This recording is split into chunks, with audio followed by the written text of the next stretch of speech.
Great morning, holy brothers and sisters, on this targeted Tuesday of March 20th. It is the 4th of Nisan. We are in the Kitzur Likutei Moharan, and today's lesson will be called Requisite Riches. Rabbi Shimon opened. This is from the Zohar 3, page 128a. Know that there exist pathways of Torah that contain extremely deep levels of contemplation. It is impossible to plumb these depths, however, except by possessing great wealth. The children of Yisachar, who attained this understanding, as expressed in the verse of the children of Yisachar, men adept at understanding, from 1 Chronicles 12:33, merited this only through their wealth, which is alluded to in the verse, Yisachar, a strong-boned donkey, from Genesis 49:14, which Onkelos translates as abounding with possessions. Consequently, all of the prophets were wealthy, as our sages of blessed memory said, from Nedarim 38a. Similarly, many other great and awesome tzaddikim were extremely wealthy, particularly those through whom the Torah was handed down to us, namely Moshe, our teacher, who brought the Torah to the Jewish people, Rabbi Yehuda the Prince, who compiled and sealed the final version of the Mishnah, and Rav Ashi, who compiled and sealed the final version of the Talmud. All of these individuals were extremely wealthy, as our sages of blessed memory stated. For great wealth is needed to attain these very deep levels of contemplation. The way to come to this holy wealth is through what is called length of days. This means that a person must see to it that each new day and each new hour is longer and wider with additional holiness and purity than the one before it.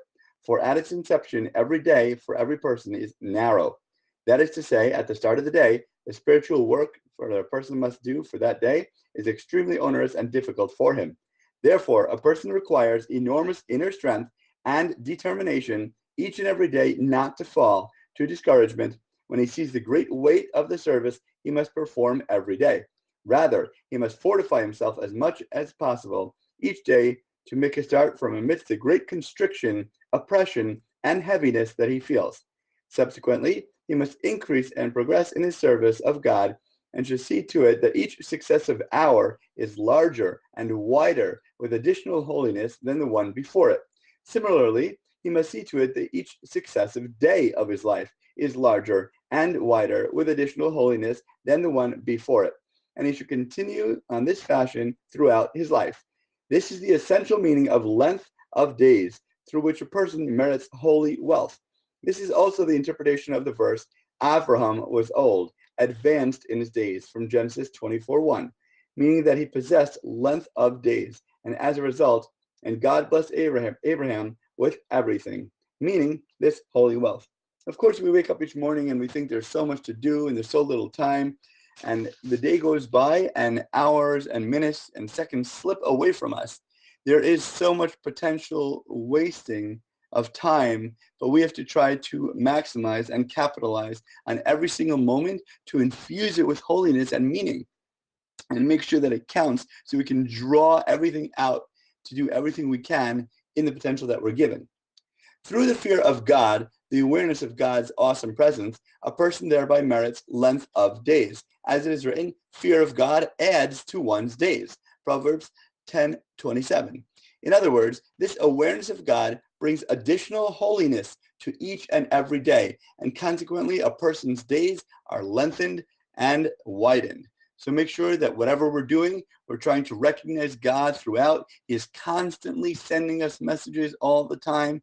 There are thousands of radio waves flooding the air, but if we're able to pick our tuner and tune in exactly to the right frequency, we can recognize a beautiful song.